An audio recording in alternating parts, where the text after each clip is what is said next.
The human life cycle includes being born, progressing through life, attaining some sort of education, sometimes becoming parents, and ultimately the experience ends.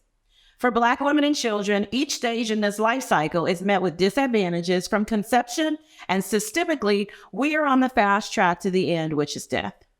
I am Kei Kei Lee, founder of CoCo Moms, and one of the reasons this nonprofit was created is to collectively and uniquely address parenting Black children and provide support for Black women's wellness.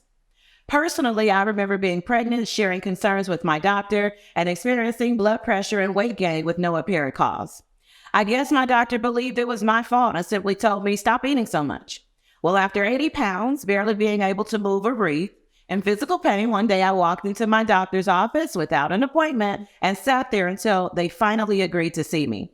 Immediately, I was sent to the hospital for labor to be induced. Well, by this time, my blood pressure was over the stroke limits and I was in extreme pain. In the richest nation on earth, Black moms are dying at 3 to 4 times the rate of our white counterparts from pregnancy-related issues. To combat this, CoCo Moms is partnering with our local hospital foundation, as well as doulas outside of the hospital to launch CoCo Cares program.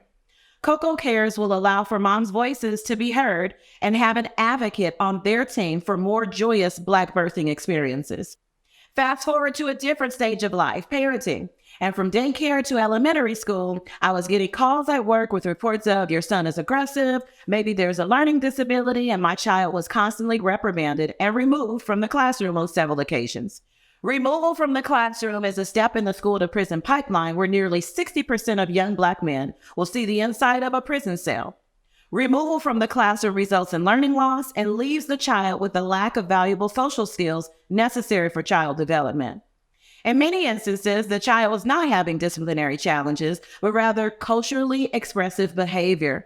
A teacher who doesn't understand this cultural context might think the child is being rude and reprimand them, and the child responds by completely shutting down to learning. CoCo Moms has launched culturally relevant teaching strategies for local schools and has trained about 35 teachers.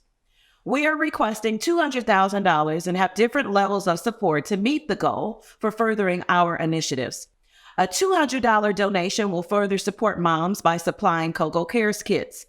These kits include tangible items for reducing stress, anxiety, sleep disturbances, and improved self-esteem after baby is born.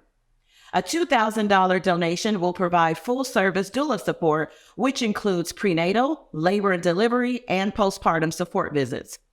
A $5,500 donation will allow teachers to be trained on having a cultural mindset and bridging home connections in the classroom.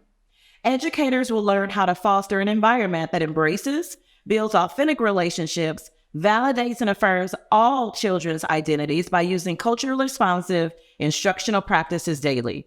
We hope you will join our cause and full support and become a partner in action.